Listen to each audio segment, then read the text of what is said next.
Zoomnya siapa itu? Si Nander-Nander itu, Kak. Lucu kali nih kalau dihubungkan dengan nabi-nabi yang datang dari Arab sana. Hai putri-putri Yerusalem. Masalahnya apakah nabi mereka itu adalah putri? Kidung Agung pasal 7 aja ya. Ini kalau yang Matius 7 ayat ke-22 itu tidak relevan. Betapa cantik, betapa jelita engkau, hai tercinta di atas segala yang disenangi. Sosok tubuhmu seumpama pohon kurma, dan buat dadamu adalah gugusannya. Kataku, aku ingin meremas memegangnya. Itu loh kok ketawa? Loh.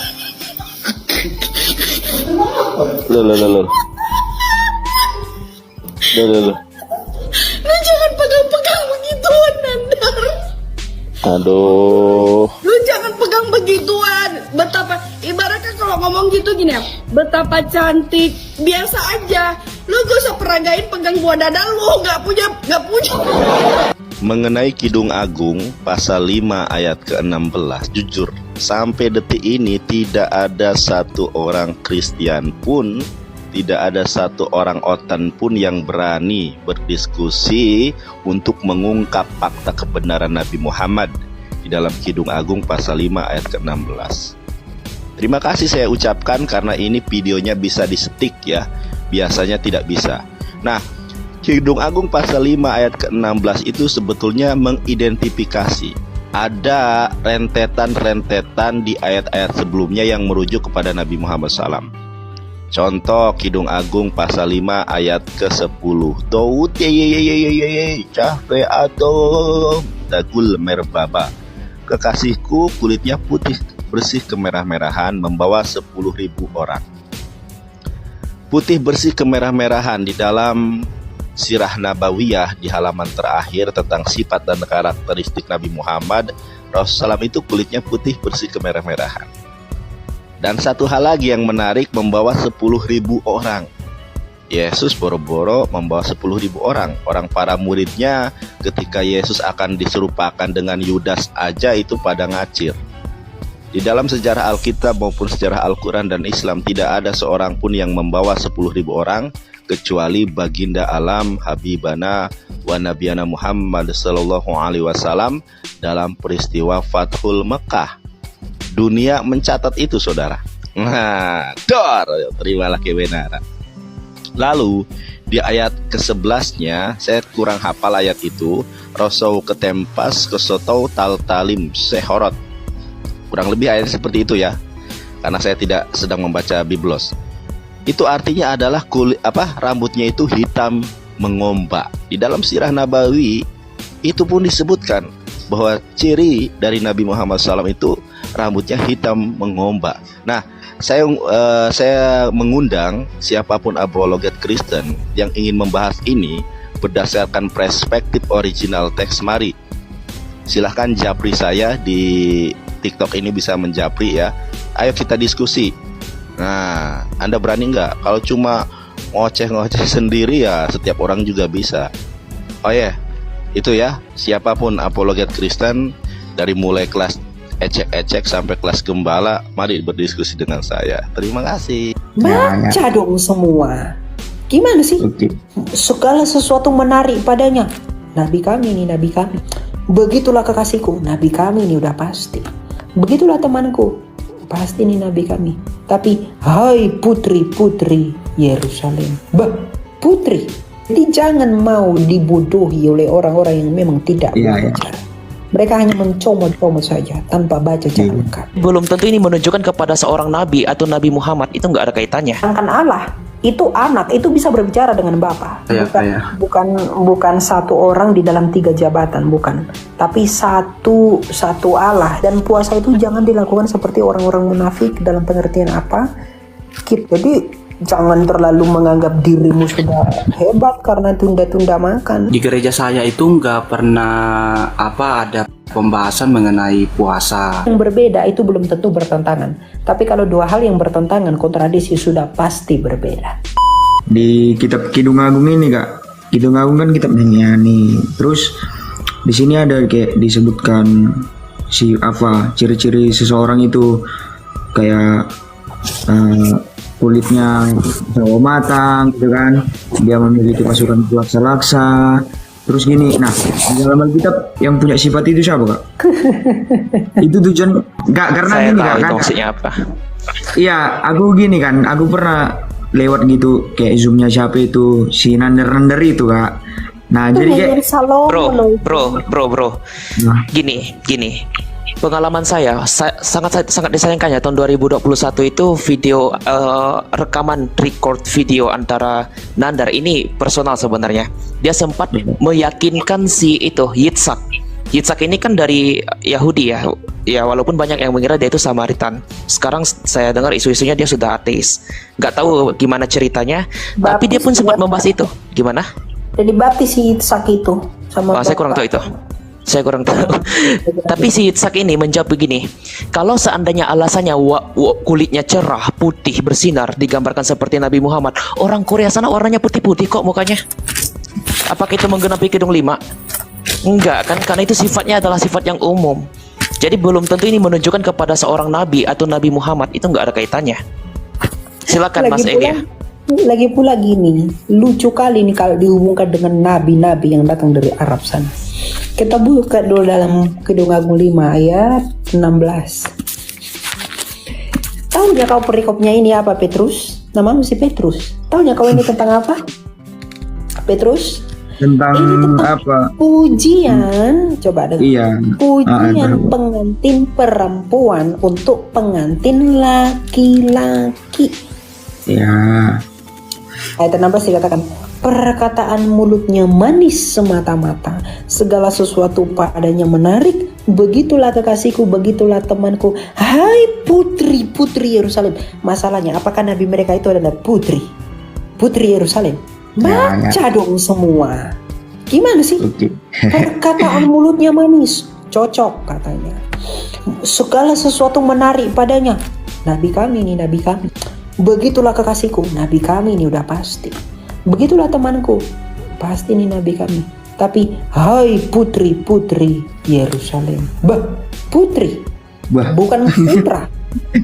Nggak kaget kau sama ayat itu. Jadi jangan mau dibodohi oleh orang-orang yang memang tidak belajar. Mereka hanya mencomot-comot saja tanpa baca cara lengkap. Ya sih, keren. Iya ya kak. Baca semua. Oke, gitu ya. Siap. Oke kak. Iya. Satu lagi boleh, satu lagi. Kenapa? Satu lagi kak, terakhir. Memang belum baca sampai ke Wahyu kak. Di Wahyu itu kan entah lupa aku di mana ditulis yang dua orang yang duduk di tahta Allah itu ada hubungannya sama Henok sama Eli kak. Eli. Dua duduk di tahta, dua yang duduk di tahta atau dua saksi Allah? Oh iya, yang itu dua saksi Allah itu kak. Dua saksi Allah itu Henok dan Elia, karena mereka yang belum mati. Nanti mereka akan datang di akhir zaman sebagai nabi Allah, karena mereka harus mengalami kematian kan? Iya. Gitu. Oke. Pemahaman saya itu Tritunggal itu seperti misalnya kehidupan sehari-hari kita di rumah, kita disebut anak. Enggak. Terus Udah salah. saya jelaskan dulu Kak, Tritunggal itu seperti begitu dulu. Apakah berkaitan nggak? Kalau di rumah itu kita disebut anak, kalau di sekolah itu disebut siswa tapi masih diri kita nih. Terus misalnya saya bermain bola nih, saya disebut pemain tapi masih diri saya. Nah, Tritunggal seperti itu, begitu nggak Kak? Itu paham. Kamu lihat dulu, itu paham modalisme. Jadi itu hanya satu pribadi tapi dengan 3 jabatan. Oke lah. Kalau di rumah kamu anak, di kantor di sekolah sebagai siswa tapi masih diri saya. Ya, Mbak, coba dengarkan dulu. Kamu di rumah sebagai anak, di sekolah sebagai siswa, di kantor sebagai direktur. Tetap satu orang tapi 3 jabatan, betul ya? Nah, Iya. pertanyaannya, bisakah kedirekturanmu berbicara dengan kesiswaanmu? Nggak bisa, karena kamu hanya satu orang. Iya. Jadi kamu, sedangkan Allah itu anak, itu bisa berbicara dengan Bapa. Jadi analogi itu salah. Salah ya bukan, kayak. bukan satu orang di dalam 3 jabatan, bukan. Tapi satu Allah di dalam 3 pribadi. Satu Allah dalam 3 pribadi. Oh siap Kak, siap. Terus yang kedua Kak, yang kedua ini terkait dengan hal berpuasa. Iya. Hal berpuasa ini ada 2 pertanyaan lagi Kak. Yang pertama itu kalau di Muslim itu kan biasanya kalau puasa ada sahur sama buka. Kalau di Kristen itu ada bahasanya nggak atau ada istilahnya kalau buka atau sahur itu ada bahasanya nggak Kak? Nggak ada ya, lebih kepada ya sama saja buka mengakhiri puasa. Tapi puasa kita bukan seperti puasa Muslim. Ya puasa Muslim itu kan tidak ada di dalam kitab suci kita. Puasa kita itu banyak teladannya, dan tujuan kita berpuasa itu bro, itu bukan untuk menunda makan saja. Tujuan kita berpuasa itu adalah untuk mencari hadirat Allah, mencari kemuliaan Allah, merendahkan diri. Puasa itu tanda kita merendahkan diri, menghayati kembali, merenungkan kembali bagaimana relasi dan hubungan kita dengan Tuhan. Itu tujuan berpuasa. Dan puasa itu jangan dilakukan seperti orang-orang munafik. Dalam pengertian apa? Kita melas-melasin wajah atau makan seperti tadi ya, ketika saya pergi ke mall, kemudian ada saya live di TikTok, terus ada bilang kamu tidak menghargai saya puasa begitu. Jadi dia semua orang tahu kalau dia itu puasa, itu munafik namanya. Tapi Tuhan Yesus mengajarkan apa? Minyaki rambutmu dan cuci mukamu. Jangan kelihatan kalau kamu sedang berpuasa. Biarlah kamu dan hanya Bapamu yang tahu kalau kamu sedang berpuasa. Gitu. Jadi tujuan kita berpuasa itu untuk cari Tuhan, hadirat Allah, bukan sekedar menunda makan. Kalau masalah-masalah dengan menunda makan, saya taat iblis nggak pernah makan. Tapi apakah mereka itu bisa dibenarkan? Nggak pernah, iblis itu nggak pernah makan. Tapi apakah mereka disebut taat? Kan tidak. Jadi jangan terlalu menganggap dirimu sudah hebat karena tunda-tunda makan. Nah, justru dalam berpuasa ini kita menemukan hikmat baru dalam artian pemulihan relasi kita dengan Allah. Itu tujuan kita berpuasa. Dan puasa yang paling terkenal itu adalah metodenya Daniel. Ya, puasa Daniel itu mulai dari jam 10 malam. Jam 10 malam ini nih, saya mulai tidak makan lagi. Saya tidak makan apapun, tapi minum air secukupnya boleh. Sampai besok jam 3 sore. Baru buka makan kembali. Dan di dalam masa itu kita cari Tuhan, berdoa, bernyanyi, memuji Tuhan, bermazmur dan lain-lain. Itu yang kita lakukan, mencari hadirat Allah, bukan melanglang ke sana ke sono, bukan begitu. Itu tujuan berpuasa. Di gereja saya itu kan saya juga Protestan kakak, di aliran Calvinis. Di gereja saya itu nggak pernah ada pembahasan mengenai puasa. Terus saya pernah tanya tuh di pendeta, Bu, apakah itu di teman-teman di Katolikan ada puasa, kok kita di gereja kita apa nggak ada puasa sih? Dia jawab, loh kamu belajarnya dari mana? Terus katanya ya puasa itu pribadi lah, jadi nggak masing-masing pribadi, seperti begitu Kak. Jadi apakah puasa Kristen itu ada momen tertentu yang semuanya atau sendiri-sendiri aja Kak? Itu hanya tentang penafsiran saja, tidak masalah. Mau gereja mengatakan kita puasa sama-sama nggak apa-apa. Mau kamu berpribadi sama-sama nggak apa-apa, nggak masalah. Begitu. Saya mau tanya Kak tentang, kan kemarin saya dengar khotbah di gereja, itu di gereja itu kan ada yang mengatakan seperti ini. Jadi orang beranggapan di luar sana itu, saya juga sebenarnya beranggapan bahwa apakah Tuhan kita itu mati? Itu kan kemarin ada tanya, apakah Tuhan kita itu mati Kak? Atau memang dia mati itu karena dia mati karena kemanusiaannya? Yesus mati, Tuhan itu kan menurut saya kan dia bilang Tuhan itu mati. Tapi menurut saya itu Tuhan tidak mati. Tapi dia mati itu karena dia itu Yesus yang memiliki manusia gitu Kak. Jadi saya kayak bingung gitu. Kemarin kan aku pengen bergabung dengan kakak tuh, pengen nanya, belum terlalu paham gitu Kak. Jadi gimana tuh Kak? Oke. Apakah Tuhan itu mati? Silakan Timothy. Untuk mudah menjawab itu 25 Desember punya Alkitab nggak? Saat ini pegang Alkitab nggak? Ada. Ya udah coba baca 1 Petrus 3:18. Ini pegang Alkitab nggak? 1 Petrus pasal 3 ayat 18. Oke, bentar.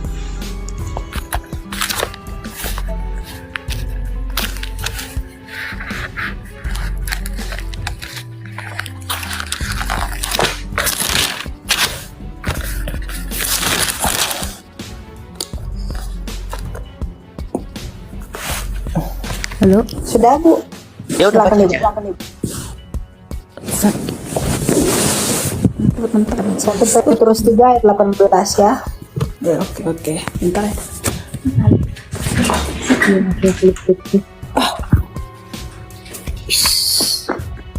Ba. Mau. Mana tadi pulpenku itu? Engkau curinya Timothy pulpen Timothy. Bentar ya Kak, bentar. Jauh banget Tadi mau ngambilnya. Petrus 3 ayat 18 ya. 18. Ya. Oke. Sebab juga Kristus telah mati sekali untuk segala dosa kita, ia yang benar untuk orang-orang yang tidak benar, supaya ia membawa kita kepada Allah, ia yang telah dibunuh dalam keadaannya sebagai manusia, tetapi yang telah dibangkitkan menurut roh. Oke, menurut ayat itu kemanusiaannya atau keilahiannya yang mati? Kemanusiaannya Kak. Nah, udah jelas kan? Satu Oh, lagi berarti- nih, Filipi pasal 2 ayat 8 sebagai komparasinya. Filipi pasal 2 ayat 8. Filipi pasal 2 ayat 8 ya Kak. Betul itu. Mana tadi pulpenku itu? Kau lari aja kau. Dan dalam keadaan sebagai manusia ia telah merendahkan diri dan taat sampai mati, bahkan sampai mati di kayu salib. Oh, Keilahiannya atau kemanusiaannya yang mati? Yudas di kitab Matius sama kitab Kisah Para Rasul itu Kisah Para Rasul itu kok ada dua kematian yang berbeda Kak? Hippolytus sudah jawab itu. Sedikit nanti Kak Elia bisa nambahin. Hippolytus sudah menjawab ketika Yudas menggantung dirinya. Waktu itu kan sedang terjadi gempa kan, yang sampai membuat bait suci Allah itu terbelah tirainya. Kemungkinan besar karena gempa itulah yang membuat tali itu terputus dan membuat tubuh atau mayat dari Yudas ini jatuh ke bawah sehingga tubuhnya itu terburai. Jadi itu masuk akal kalau kita komparasikan antara Kisah Para Rasul dan juga peristiwa yang ada dalam Injil. Jadi dia memang digantung, tapi karena talinya itu putus, ya seperti itu. Oh, berarti bukannya beda penulisan ya Kak? Bukannya karena Enggak. ini ditulis Bapak abad gereja udah 9. jawab itu. Enggak. Oh. Bapak gereja udah jawab itu. Itu jawaban fullnya itu ada di mana Kak? Enggak, cari aja. bukan begitu. Itu lebih ke penalaran aja sih. Gini bro, berbeda itu belum tentu bertentangan. Kadang kita tidak tahu membedakan, hanya memberitakan satu dan memberitakan hanya satu. Kadang kita nggak bisa bedakan itu. Hanya memberitakan satu dan memberitakan hanya satu. Nah, dalam Matius 27 ayat 5 dikatakan, maka ia pun melemparkan uang perak itu ke dalam bait suci, lalu pergi dari situ dan menggantung diri. Ya. Kisah 1 ayat 18, Yudas ini telah membeli seberang tanah dengan upah kejahatannya, lalu ia jatuh terkelungkup dan perutnya terbelah sehingga semua isinya perut tertumpah keluar. Ini merujuk kepada timeline yang berbeda, bukan pada timeline yang sama. Ini berbeda bro, tapi tidak bertentangan. Jadi ketika dia menggantung diri, tadi Timotius sudah katakan, sudah dijawab juga oleh Hippolytus, Bapak Gereja, ketika dia gantung diri, mengikatkan leher yang pada tali itu, kemudian ada gempa bumi, dia jatuh, maka perutnya terburai. Jadi penulis Matius, Rasul Matius, itu menuliskan ketika dia menggantung dirinya. Tetapi Lukas yang menuliskan kisah Rasul ini, dia mendeskripsikan setelah itu, yaitu kematiannya ketika dia jatuh ke bawah dan dia terburai. Jadi itu tentang timeline, bukan sesuatu yang bertentangan. Jadi bedakan sesuatu, dua hal yang berbeda itu belum tentu bertentangan. Tapi kalau dua hal yang bertentangan, kontradiksi sudah pasti berbeda. Begitu. Oh, gitu ya. Ada satu lagi Kak, boleh Kak? Silakan. Nah ini kak,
Ya, teman-teman sekalian, kita sudah bersama-sama mendengarkan sebuah diskusi atau sebuah pembahasan yang sangat menarik dari Elia Miron, ya. Seperti yang sering saya katakan, dan Nandar ini bukan lagi seorang yang baru, ya. Sudah sering kita dengarkan tentang beliau. Apa yang kita dengar tentang beliau bukan sesuatu yang baik yang kita dengarkan, tetapi justru banyak sesuatu yang menyimpang yang dia ajarkan, ya, yang kita dengarkan tentang dia. Jadi bukan hal-hal baik yang justru kita dengarkan tentang dia, tetapi justru itu hal-hal yang menyimpang daripada kebenaran itu sendiri. Dan di dalam video ini Elia Miron menjawab sebuah klaim dari Nandar yang mengatakan bahwa di dalam Alkitab khususnya di dalam Kidung Agung menubuatkan tentang Nabi Muhammad. Ini kan sebuah klaim yang sangat-sangat luar biasa, ya teman-teman, ya.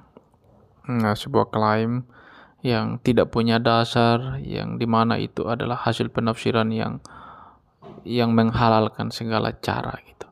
Bayangkan aja misalkan kita juga mencari ayat-ayat Al-Quran yang menunjukkan bahwa Yesus itu Tuhan gitu. Kita cari-cari, kita buktikan, kita sebarkan di media sosial. Apa yang mereka rasakan? Kitab mereka diobrak-abrik, kitab mereka ditafsirkan sana sini sesuka hati kita. Pasti mereka juga nggak mau dan nggak suka gitu. Ya begitu juga yang kita rasakan. Tetapi mereka terus menunjukkan hal itu. Dan kalau kita melakukan hal itu, mereka merasa bahwa kita telah melecehkan agama mereka. Ya, dari apa yang mereka lakukan ya sudah menunjukkan bahwa mereka telah melanggar hukum yang berlaku gitu. Dan kalau kita melakukan itu ya seolah-olah kita yang paling salah, kita yang paling menyakiti mereka. Ya padahal mereka telah melakukan jauh lebih parah dibandingkan apa yang kita lakukan. Nah, ini yang salah dari mereka, teman-teman, yang perlu kita jawab, ya. Dan kita bersyukur ada Elia Miron, ada para apologet yang lain yang terus memberikan informasi-informasi berkaitan dengan hal-hal yang demikian kepada kita dan menolong kita yang masih belajar, dan bahkan menolong juga teman-teman kita yang masih awam, ya, untuk mereka bisa lebih aware, ya, lebih sadar lagi, dan mereka tidak mudah dipengaruhi oleh Jonathan Nandar dan juga para polemikus yang lainnya, ya. Kita terus harus siap sedia dalam segala waktu, dalam segala keadaan untuk memberikan pertanggungjawaban terhadap apa yang kita yakini dalam iman kita. Ya, mereka ini orang yang suka cari gara-gara, teman-teman, dan kita harus siap sedia dalam segala waktu untuk menjawab mereka. Oke teman-teman, itu yang bisa saya sampaikan. Pesan saya kepada teman-teman, jangan lupa untuk terus dukung perkembangan channel ini lewat subscribe, lewat share ke media sosial teman-teman, agar channel-channel Apologet Kristen ini boleh menjangkau banyak orang, memberkati banyak orang, ya, dan banyak orang pun juga kemudian bisa dimenangkan dan percaya kepada Yesus Kristus melalui video-video ini. Oke teman-teman, ini video yang bisa saya sampaikan, ini juga bisa saya sampaikan. Tuhan berkati kita semua. Shalom.